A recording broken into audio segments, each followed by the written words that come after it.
Salam dəyərli müəllimlər, hər vaxtınız xeyir olsun. Bugün sizlərə imtahanda istifadə olunmuş bir sualı və həmin sualın izahını təqdim etmək istəyirəm.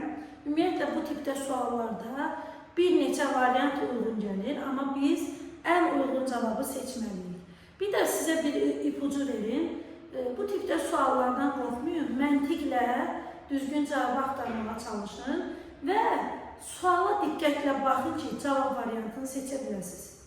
Yəni, sualı sürətlə, şuursuz şəkildə oxumayın. Suala diqqət edin, elə sualın içərisində ipucular olur. Gəlin, sualımıza diqqət yetirək müəllimlər. Bir dərsdə müəllim şagirdlərə müəyyən problemin həlli ilə bağlı qrup müzakirəsi tapşırığı verir. Deməli, nə ilə bağlı? Problemin həlli ilə bağlı. Nəsə problem verirəm ki, bu problemi həll edin. Tapşırıq yaradıcı yanaşmalar tələb etsə də, müəllim yalnız dərslikdə göstərilən yanaşmaları düzgün hesab edir. Deməli, tapşırıq elə bir tapşırıqdır ki, şagirddən yaradıcı yanaşma istəyir. Yəni, mən bir problem təqdim etmişəm, şagird yaradıcı yanaşmadan istifadə edərək problemi həll etməlidir. Amma müəllim bu yaradıcı yanaşmaları qəbul etmir, yaradıcı yanaşmalar düzgün qəbul etmir. Ancaq istəyir ki, uşaq dərsliklərdə göstərilən həll yollarından birini seçib onu təklif etsin. Yəni, özündən həll yolu fikirləşib deməsin. Ancaq dərslikdən istifadə eləsin, yalnız dərslikdəki qaydalardan, həll yollarından birini seçib təqdim etsin. Və müzakirə zamanı birisi də qrup işidir. Fərqli fikir bildirən şagirdlərin çıxışlarını yarımçıq kəsir.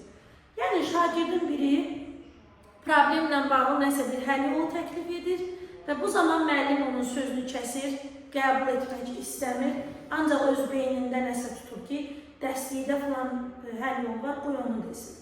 İstəyir ki, ancaq mənim nəzərdə tutduğum cavabı versin.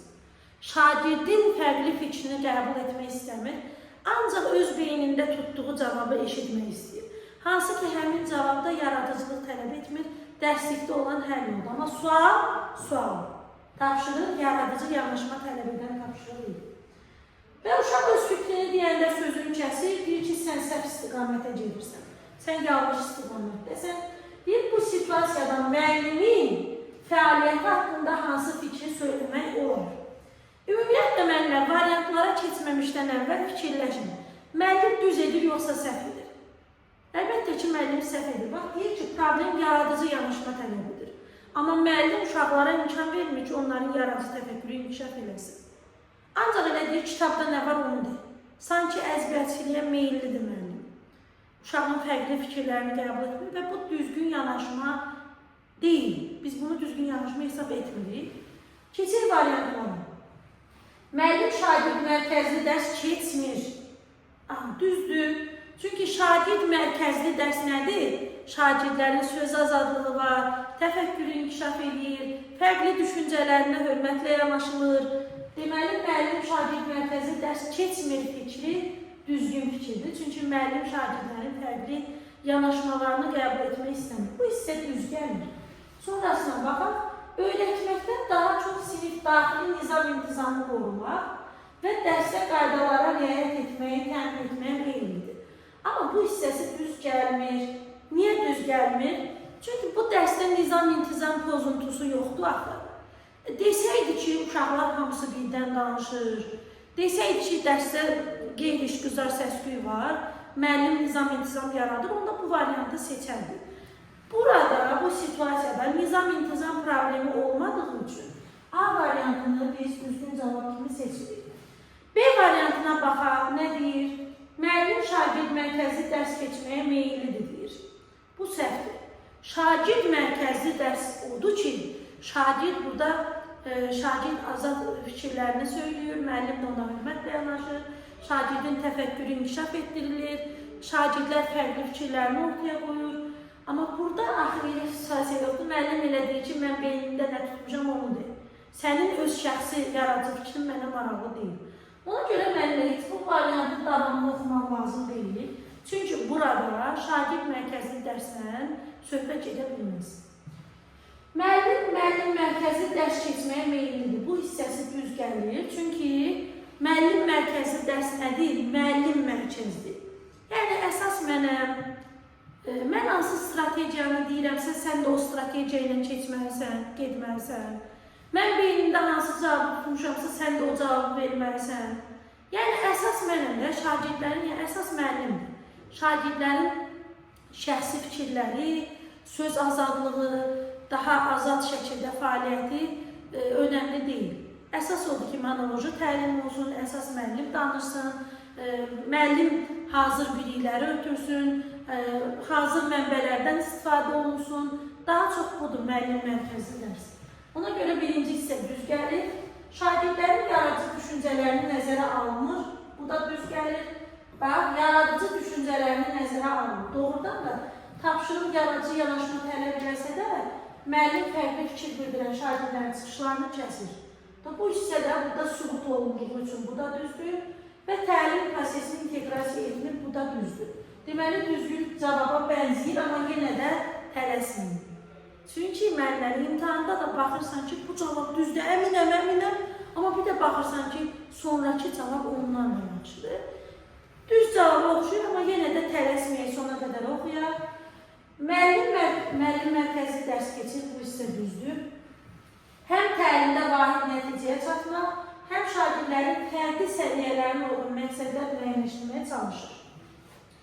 Şagirdlərin fərqli səviyyələrinə uyğun məqsədlər müəyyənləşdirmək o deməkdir ki, burada diferensial yanaşır, tapşırıqlar müxtəlif səviyyəlidir, qavrama səviyyəsi aşağı olan şagirdə daha sadə sual verilir, qavrama səviyyəsi yüksək olan şagirdə daha çətin sual verilir. Burada elə bir situasiya yoxdur. Yəni, yaxşı bir fikirdir, amma burada elə bir situasiya yoxdur. Ona görə D variantını da biz götürmürük. Burada harada görürük ki, müəllim müxtəlif səviyyəli tapşırıqlar verir, heç yerdə. Mövzu üzrə elmi biliklərin düzgün çatdırılması və faktların dəqiqliyinə nəzarət etməyə çalışır. Bu Y variantı da düzgün cavaba oxşuyur, ay müəllimlər. Ancaq müəllimlər, bu Y variantını biz düz götürsək, elə bir ki, müəllimin fəaliyyətini yaxşı bir fəaliyyət kimi biz qələmə vermiş olacağıq. Ona görə də biz Y variantını düzgün cavab kimi götürmürük. Yəni, deyir, mövzu üzrə elmi biliklərin düzgün çatdırılması və faktların dəqiqliyinə nəzarət etməyə çalışır. Axı, burada güya ki, müəllim yaxşı bir iş görür, elə bir qələmə verilir. Burada isə deyir ki, tapşırıq yaradıcı yanaşma tələb edir. Demir ki, sən elmi faktı dəqiq. Mən demirəm ki, Gürcistan müqaviləsi neçənci ildə bağlanmışdır. 2-ci Dünya müharibəsində neçənci ildə baş vermişdir. Bu sual elə sual deyil. Bu sual yaradıcı yanaşma tələb edən sualdır. Konkret cavab tələb edən sual deyil axı. Ona görə əziz müəllimlər, biz bu variantı düzgün variant kimi götürmürük. Bu sual fakt tələb edən bir sual deyil, fərqli fikirlər tələb edən bir sualdır. Ən uyğun cavab variantımız olacaq C variantı. Görürsünüz, bəlkə də bu testi yazarkən çox adam Y variantını götürəcək. Bir daha deyirəm, mən Y-ni seçsəm, bu o demək ki, müəllim yaxşı iş görür, müəllim düz edir. Müəllim elədiyini yaxşı bir iş kimi qələmə vermiş olur ki, düz eləyirdi. Həm müəllim istəyir ki, faktlar dəqiq olsun. Amma mən demirəm ki, ismin neçə hal var. Yəni, bu Azərbaycan bayrağı nə vaxt yaranıb? Rənglərin mənası nədir? Yəni, dəqiq cavab tələb edən bir sual olsaydı, bayrağımız haqqında səhv informasiya verilsəydi, müəllim qəbul etməsəydi, düz olardı. Amma burada sual onsuz da fərqli cavablar tələb edən bir sualdır. Müəllim burada niyə faktların dəqiqliyinə nəzarət eləsin ki? Müəllim qəbul eləməlidir, çünki uşaqlardan maraqlı ideyalar səslənə bilər, gələ bilər. Beləliklə sualınızın cavabı oldu. C variantı. Biraz çox danışdım. Amma bu tipdə suallar elə ev yıxan suallardır. İmtahanda bu tipdə suallar çox olur. Variantların ikisi, üçü düzgün cavab kimi görsənir. Ona görə də çox diqqətli olmalısınız. Məntiqlə ən uyğun cavabı tapmalısınız və suala diqqətlə baxmalısınız. Dinlədiyiniz üçün təşəkkürlər.